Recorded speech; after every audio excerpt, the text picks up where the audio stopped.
On the last podcast, I talked about how men struggle asking for help. And one of my guys came in as I was finishing up recording the podcast, and he made a comment as soon as I finished recording that. He said, asking for help, yeah, it's not weak, but why do most men actually struggle receiving it and doing anything with it when it shows up? And that's a very good question. Welcome back to the Secure Husband Podcast. Bruce Abbott, certified professional coach and founder of SecureHusband.com, where I help good men stop pretending that they're okay and start healing from the inside out with strength, truth, and emotional clarity. Yeah, we talked about how asking for help isn't weak, that it is one of the strongest things you can do. And the conversation I had with my coaching client there was that, a lot of men are good at giving. We show up, we support others, we fix things, we carry the load. But when someone turns that energy back towards us, when someone says, hey, I see you struggling, let me help you, we brush it off. We freeze, we deflect it, we say, I got this, I'm good. But we're not being honest because we're saying this even when we're not. So I want to go a little deeper into this idea of letting others support you because I think it's rooted in a lot of shame and guilt. So in the last podcast, I talked about how it's difficult to reach out for help. But now I'm talking about receiving it, that we struggle with what we do with that help that we receive. And it made me ask this question, why does receiving feel dangerous for so many men? And I think that if you struggle to let people help you, there's a reason. And it's not that you're broken. You're not being stubborn. You're not being ungrateful. You've just learned that somewhere along the way, receiving is not safe. In that last podcast we talked about as that little child, you may not have felt safe reaching out for help.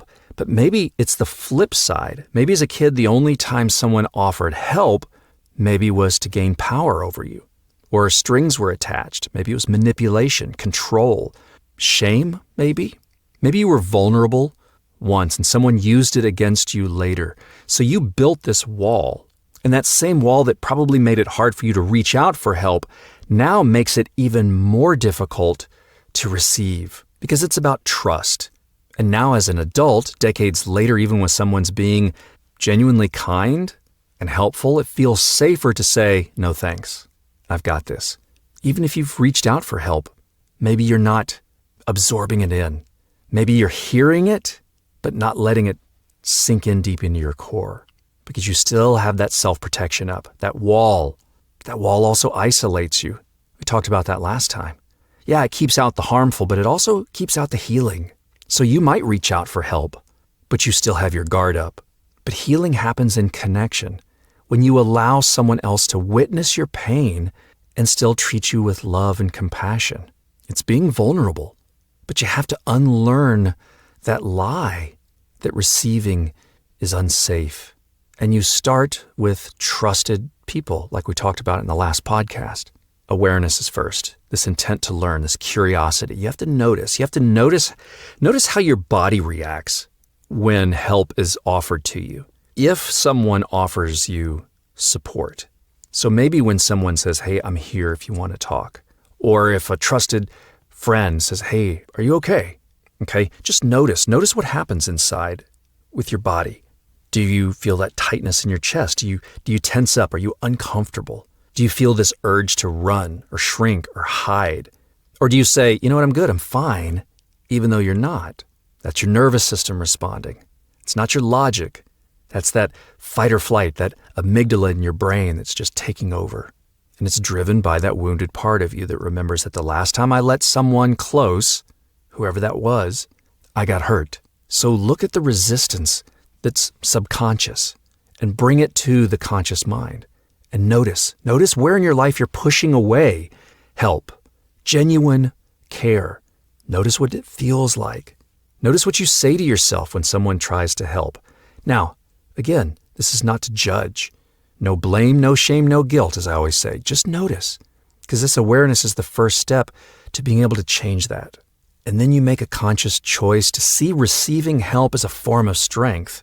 Just like you had to be courageous asking for help, you begin a new belief that receiving help is also not weak, that it is strength in action. See, a man who could only give but never receive, he's out of balance because real connection, it's a two-way street. I mean, think about this.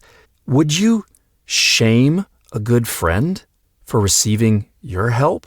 What if your child wanted help or needed comfort? Would you call that child weak? Would you criticize someone who's coming to you with love and compassion, needing support? I don't think you would. And like I said in the last podcast, why would you do that to yourself? Maybe it's that false core belief that still says, I've got this. I don't want to be less of a man because I need love or support or help. No, but you choose to believe that I'm not less of a man because I need support, I need love, I need help. I'm not broken. I'm human. Humans heal through connection. Then you can soften that wall that you've built up. And when you can soften that wall and bring vulnerability, your truth, your honest, authentic self can shine. And you can receive. And this opens you up to something better. Every adult man who struggles to receive love is a little boy who once tried it and got hurt. So if you were mocked, punished, ignored when you needed comfort, just like I mentioned in the last podcast, you get to a point where you're like, I'll never need anyone again. That little boy still lives in you. He's the one that tightens up when someone offers love. He's the one that says, okay, I don't trust them. It'll hurt. He doesn't want to feel vulnerable, and he doesn't need to be alone anymore. You can become the parent that says, hey, you were right to protect yourself, little guy, but I'm here now and we're safe. And you reassure him. You let him know that receiving help now isn't a threat. It's a gift. And the more you love that boy, the less power fear has over you. And you connect that little boy to that divine guidance we talk about. God, the universe, we have that dialogue through prayer, through meditation, journaling. You have that two-way dialogue. You reach out to something bigger that's trusting, that's loving unconditionally, that lets you know that you are worthy of receiving help with love. And from there, fear has less power over you. And then you can open up. You can open up for that support. And you connect and you can build relationships, trusted relationships where giving and receiving can flow freely, connected. And I know you may have tried to receive help. Maybe it was from the wrong people. Maybe you opened up to someone who wasn't safe and you were dismissed or manipulated, mocked, taken advantage of. So now you're afraid to try again. But not all relationships are like that. I mean, there are people out there, real people, who can sit with you in your pain and not try to fix you or manipulate you or gaslight you. People who love and support without scorekeeping. People who don't need you to be perfect and perform to be loved. And that's what we're aiming for.